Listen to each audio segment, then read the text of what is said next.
I want to talk a little bit about this story coming out about Hayden Christensen being in the Kenobi series and giving my thoughts on it.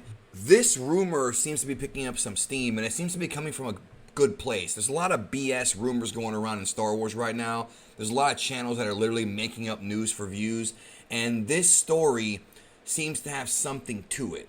You know what I mean? Now, some are probably going to be wondering, well, why would Hayden be in the Kenobi series if the Kenobi series takes place after Revenge of the Sith, but before A New Hope, and during that time, after Revenge of the Sith, after Episode 3, Anakin Skywalker was Darth Vader. Is it going to be Hayden in the Vader suit? How's it going to work? And there's a couple of ideas I have where it actually could work, and I think could actually work out to be an interesting story if executed properly. Now, we do know for certain that the Kenobi series is going to take place. I think it was heavily rumored. I can't say for certain, but it was heavily rumored that it would take place on Tatooine for the most part. Obviously, it would be after Episode 3, before Episode 4, but it also would take place prior to the episode of Rebels where Darth Maul, or previously Darth Maul showed up to confront Obi-Wan. So it would be before that. So presumably Luke Skywalker would still be an infant, or at least a small boy, before he kind of became a teenager like he was in Episode 4. And, the story is, how can they make that into a story? Where's the story? And I think it could be a really well done series, a really fun series, and one that could be remembered forever. And I'll tell you why. A couple things. First of all, the idea of Obi-Wan as a Jedi in hiding, and the idea of him having to deal with the gangsters of the Mos Eisley spaceport and places like that on Tatooine, the underbelly, the seedy underbelly of Star Wars, to me sounds awesome.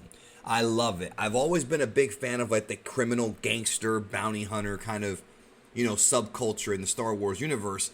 So having Kenobi kind of learn about the Mos Eisley spaceport, learn about these characters, the Hutts and whatnot, while being on Tatooine, learning more about them, because he knows a little bit about them based on Phantom Menace, to me, would be a lot of fun. Having him sort of hide his lightsaber for the most part, not really use it publicly so he doesn't get ratted on to the Empire and things like that.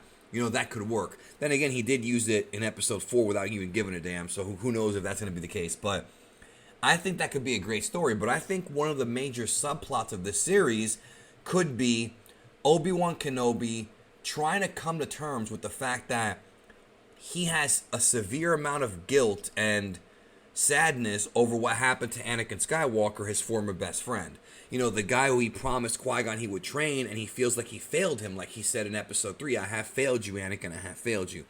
So, the idea of a older, but not quite Alec Guinness old Obi-Wan trying to kind of self-reflect and trying to, at some point, forgive himself for the mistakes that he made during these battles with the Clone Wars, in the Clone Wars and against Anakin on Mustafar, I think would be a great story. And I think that's how you incorporate Hayden Christensen, in the sense of you could do flashbacks or dreams where maybe Obi-Wan has some PTSD. Because remember, this guy's been to war. The Clone Wars saw a lot of people die.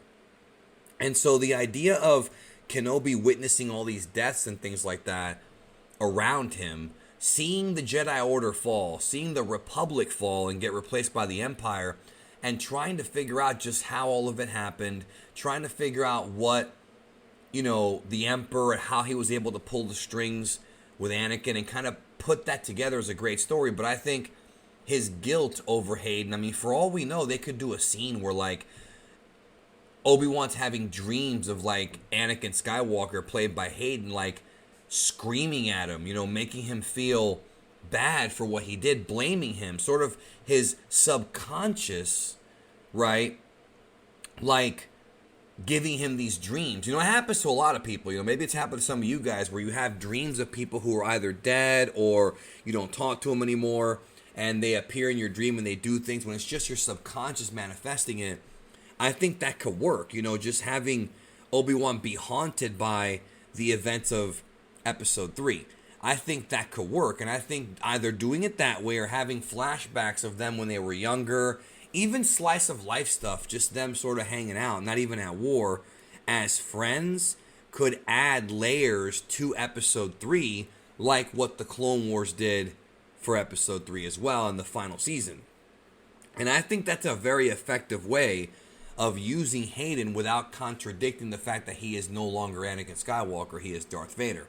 And I think Ewan McGregor is an extremely talented actor. And remember, this guy really did his homework when it came to playing Obi-Wan by watching and studying Alec Guinness in the original trilogy when he did the prequels. So by this point, it's almost going to be second nature to him, and I feel like he's going to nail this. He's going to nail the older Obi-Wan. Plus, Ewan McGregor in real life, you know, those prequels came out 15 years ago, was Revenge of the Sith, right? So he is an older guy.